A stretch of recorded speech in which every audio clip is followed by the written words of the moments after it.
Hello दोस्तों, सनातन ज्ञान channel में आप सभी का स्वागत है। अगर हमारी वीडियो आपको अच्छी लगे तो लाइक कीजिए, सब्सक्राइब कीजिए, इससे हमारा मनोबल बढ़ता है। आज श्री हरे नाम जप की महिमा गीता दर्पण से लिया गया है। नाम और नामी में अर्थात भगवान नाम और भगवान में अभेद है, अतः दोनों के स्मरण का एक ही महात्म्य है। भगवान नाम तीन तरह से लिया जाता है। मन से नाम का स्मरण होता है, जिसका वर्णन भगवान ने यो मां स्मरति नित्यश गीता 8:14 पद से किया है। वाणी से नाम का जप होता है, जिसे भगवान ने यज्ञाना जपयज्ञोस्मि गीता 10:25 पद से अपना स्वरूप बताया है। कंठ से जोर से उच्चारण करके कीर्तन किया जाता है, जिसका वर्णन भगवान ने कीर्तयन्तः गीता 9:14 पद से किया है। गीता में भगवान ने ओम तत् और सत ये तीन परमात्मा के नाम बताए हैं। ओम तत्सदिति निर्देशो ब्रह्मण त्रिविध स्मृतः प्रणव ओंकार को भगवान ने अपना स्वरूप बताया है। प्रणवः सर्ववेदेषु गिराम स्म्यक्मक्षरम भगवान कहते हैं कि जो मनुष्य ओम इस एक अक्षर प्रणव का उच्चारण करके और मेरा स्मरण करके शरीर छोड़कर जाता है, वह परमगति को प्राप्त होता है। 8:13 अर्जुन ने भी भगवान के विराट रूप की स्तुति करते हुए नाम की महिमा कही है, जैसे हे प्रभु, कई देवता भयभीत होकर हाथ जोड़े हुए आपके नाम आदि का कीर्तन कर रहे हैं। 11:21 हे अंतर्यामी भगवान, आपके नाम आदि का कीर्तन करने से ये संपूर्ण जगत हर्षित हो रहा है और अनुराग प्रेम को प्राप्त हो रहा है। आपके नाम आदि के कीर्तन से भयभीत होकर राक्षस लोग दसों दिशाओं में भागते हुए जा रहे हैं और संपूर्ण सिद्धगण आपको नमस्कार कर रहे हैं। ये सब होना उचित ही है। ज्ञातव्य सुषुप्ति गाढ़ निद्रा के समय संपूर्ण इंद्रिया मन में, मन बुद्धि में, बुद्धि अहम में और अहम अविद्या में लीन हो जाता है, अर्थात सुषुप्ति में अहम भाव का भान नहीं होता। गाढ़ निद्रा से जगने पर ही सबसे पहले अहम भाव का भान होता है, फिर देश काल अवस्था आदि का भान होता है।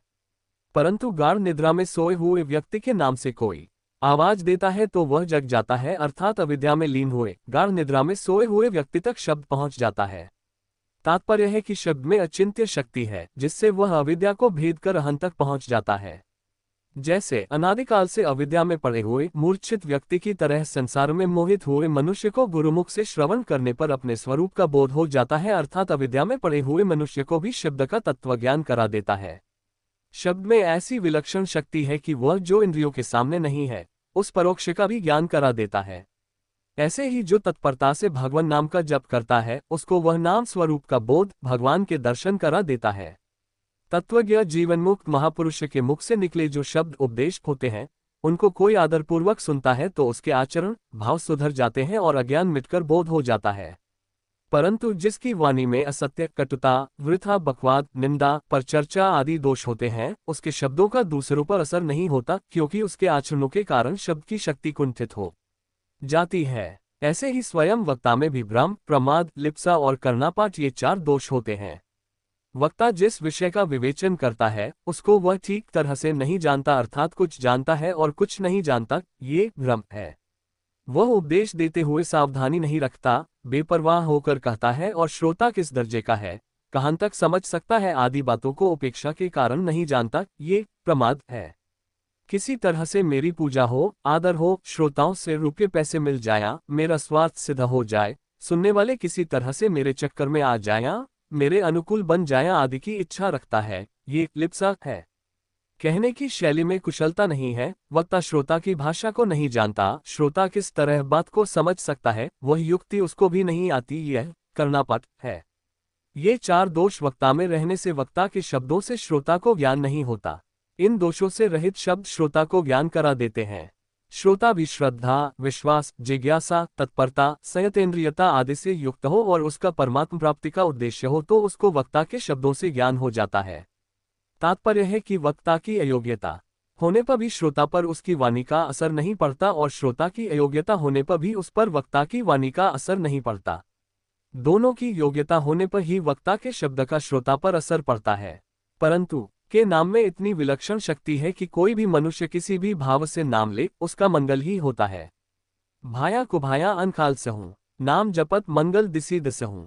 मानस 1:28 का नाम अवहेलना, संकेत, परिहास आदि किसी भी प्रकार से लिया जाए, वह पापों का नाश करता ही है। सांकेत्यम पारिहास्यम व स्तोभहेलन में वा वैकुंठनाम रहनम शिशघर विदो। श्रीमद्भा भगवान ने अपने नाम के विषय में स्वयं कहा है कि जो जीव श्रद्धा से अथवा अवहेलना से भी मेरा नाम लेते हैं, उनका नाम सदा मेरे हृदय में रहता है।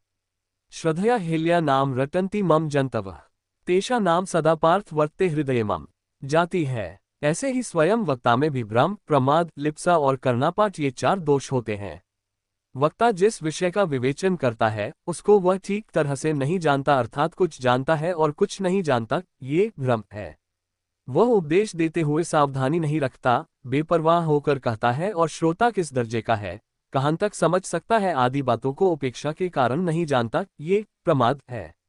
किसी तरह से मेरी पूजा हो, आदर हो, श्रोताओं से रुपये पैसे मिल जाया, मेरा स्वार्थ सिद्ध हो जाए, सुनने वाले किसी तरह से मेरे चक्कर में आ जाया, मेरे अनुकूल बन जाया आदि की इच्छा रखता है, ये लिप्सा है। कहने की शैली में कुशलता नहीं है, वक्ता श्रोता की भाषा को नहीं जानता, श्रोता किस तरह बात को समझ सकता है वह युक्ति उसको भी नहीं आती, यह कर्णापाठ है। ये 4 दोष वक्ता में रहने से वक्ता के शब्दों से श्रोता को ज्ञान नहीं होता। इन दोषों से रहित शब्द श्रोता को ज्ञान करा देते हैं। श्रोता भी श्रद्धा, विश्वास, जिज्ञासा, तत्परता, संयतेंद्रियता आदि से युक्त हो और उसका परमात्म प्राप्ति का उद्देश्य हो तो उसको वक्ता के शब्दों से ज्ञान हो जाता है। तात्पर्य है कि वक्ता की अयोग्यता